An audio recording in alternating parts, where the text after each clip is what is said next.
International ক্রিকেটে একই দলে দুই আপন ভাই ক্রিকেট খেলেছে এমন অনেক উদাহরণই আমরা রাফি দেখেছি। তবে বিশ্বকাপের মঞ্চে একটা দলের হয়ে দুই জোড়া আপন ভাই তারা একসাথে ক্রিকেট খেলছেন ইতালির হয়ে এবং বেশ ভালো ক্রিকেট খেলছেন। এক ভাই তো ইংল্যান্ডকে আজকে প্রায় হারিয়েই দিচ্ছিলেন এমন একটা অবস্থা। এইটা আসলে কেমন লাগলো যে মানে একটা টিমে দুই জোড়া ভাই আপন ভাই? আমরা তো এর আগে অস্ট্রেলিয়া টিমে স্টিভো মার্কোকে দেখেছি, ইন্ডিয়া টিমে হার্দিক পান্ডিয়া, ক্রুনাল পান্ডিয়া, ব্রেটলি শেনলি দুই ভাই তারা খেলেছেন। এরকম অজস্র উদাহরণ আছে। আমাদের দেশেও তামিম ইকবাল, নাফিস ইকবাল একসঙ্গে খেলেননি জাতীয় দলে, কিন্তু জাতীয় দলের বাইরে খেলবার রেকর্ড আছে। এবং এই ঘটনাটা খুবই ইউনিক যে দুই জোড়া ভাই, অ্যান্থনি মস্কা, জাস্টিন মস্কা, বেন মানেন্তি, হ্যারি মানেন্তি, চারজনই আসলে অস্ট্রেলিয়াতেই থাকেন।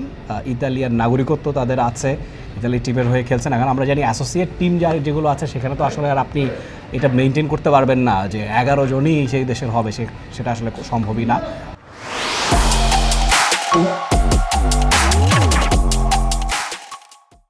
এবং ইতালির পারফরমেন্সটা আপনি দেখুন, এই চার ভাইয়ের কেউ না কেউ এক বা একাধিক জন ব্যাটিংয়ে ভালো করেছেন, হাফ সেঞ্চুরি করেছেন, বিধ্বংসী ইনিংস খেলেছেন। আজকেও আপনি যেটা বলছিলেন, মানেন্তি ব্রাদার্স দে আর স্প্লেন্ডিড, মস্কা ব্রাদার্স তারা ওপেন করে থাকেন। ওপেনিংয়ে নেমে নেপালের মতো দলকে এই দুজন মিলে হারিয়ে দিয়েছেন 10 উইকেটের ব্যবধানে। একটা উইকেটও পড়েনি ইতালির মতো টিমের। ধরুন আরব আমিরাতের সঙ্গে 112 রানের জয়, দিস ইজ আনইউজুয়াল। মানে টি-20-তে এই ব্যবধানের জয়। আরব আমিরাত বাংলাদেশকে টি-20-তে হারিয়েছে, তাদেরকে 112 রানে হারিয়েছে। এবং এই গ্রুপটাতে বাংলাদেশেরও খেলবার কথা ছিল, সেটা নিয়ে আমরা নিশ্চয়ই আসবো। কিন্তু এই ধরনের যে ভাইয়েদের জুটি বেঁধে খেলা, চারজনই সিডনিতে থাকেন যতদূর জানি, এবং দিস ইজ প্রিটি রেয়ার। আমি জানি না যে ইন্টারন্যাশনাল অকেশনে এরকম ঘটেছে কিনা বিশ্বকাপের মঞ্চে।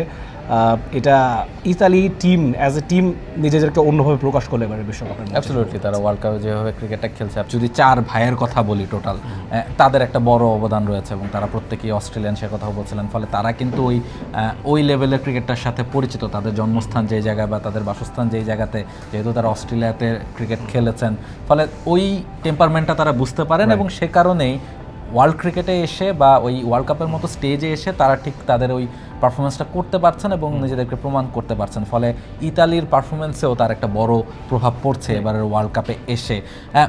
আপনি বলছিলেন চারজনের কথা যে বললাম, এর মধ্যে একজনের কথা আলাদা করে বলবো, বেন মানেন্তি, যিনি কিনা মানেন্তি ব্রাদার্সের মধ্যে বড় ভাই। অস্ট্রেলিয়াতে তিনি শেফিল্ড শিল্ডে খেলে থাকেন, ফার্স্ট ক্লাস ক্রিকেট খেলে থাকেন। এই চারজনের মধ্যে একজনই ফার্স্ট ক্লাস ক্রিকেট খেলে থাকেন, বিগ ব্যাশেও খেলেন। তার পারফরমেন্সটা যদি আপনি খেয়াল করেন, তিনি কিন্তু অ্যাজ এ ব্যাটার দলে চান্স পাননি। তিনি কিন্তু মূলত তার দায়িত্বটা বোলিংয়েই থাকার কথা।